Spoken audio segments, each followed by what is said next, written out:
கடவுள் மனிதனை படைக்கும் பொழுது வெறும் 20 வருடம் மட்டுமே ஆயுட்காலமாக கொடுத்தார். அப்போ மீதி உள்ள ஆயுட்காலம் எப்படி வந்தது என்று உங்களுக்கு தெரியுமா? நம்முடைய புராணங்களின்படி இறைவன் ஒவ்வொரு உயிருக்கும் ஒவ்வொரு ஆயுட்காலத்தை நிர்ணயம் செய்தார்.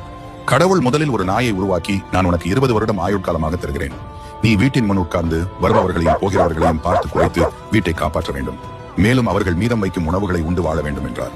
அதற்கு அந்த நாய், சுவாமி, இந்த வாழ்க்கையை வாழ எனக்கு 20 வருடம் வேண்டாம், 10 வருடம் போதும் என்றது. அதற்கு கடவுள் சரி என ஒப்புக்கொண்டார்.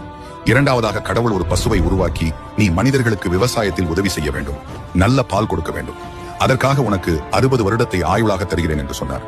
அப்போது பசு, சுவாமி, 60 வருடம் இப்படி பாடுபட்டு வேலை செய்ய முடியாது, இந்த வாழ்க்கை வாழ எனக்கு 20 வருடம் போதும் என்று கேட்டது. அதற்கும் கடவுள் சரி என்று சொன்னார். கடைசியாக கடவுள் மனிதனை உருவாக்கி, நீ பூமிக்கு சென்று உனக்கு பிடித்தபடி சந்தோஷமாக வாழலாம், உனக்கு 20 வருடத்தை ஆயுளாக தருகிறேன் என்று சொன்னார்.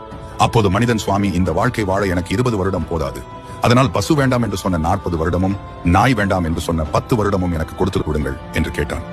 கடவுளும் சிரித்துக்கொண்டே, உன் விருப்பம் போல் ஆகட்டும் என்று கூறினார். இப்படித்தான் மனிதனுக்கு இவ்வளவு ஆயுட்காலம் கிடைத்தது. இதில் முதல் 20 வருடம் மனிதனுக்கு பிடித்தது போல் மிகவும் மகிழ்ச்சியாக ஆடி பாடி வாழ்க்கையை வாழ்கிறோம். அடுத்த 40 வருடம் ஒரு மாட்டை போல் தன் குடும்பத்திற்காக கடுமையாக உழைக்கிறோம். கடைசி 20 வருடம் ஒரு நாயை போல வீட்டுக்கு வருபவர்களை பார்த்து திட்டிக் கொண்டு கிடைத்த உணவை சாப்பிட்டுக் கொண்டு வாழ்கிறோம். இப்படித்தான் மனிதனின் ஆயுட்காலம் அமைந்தது.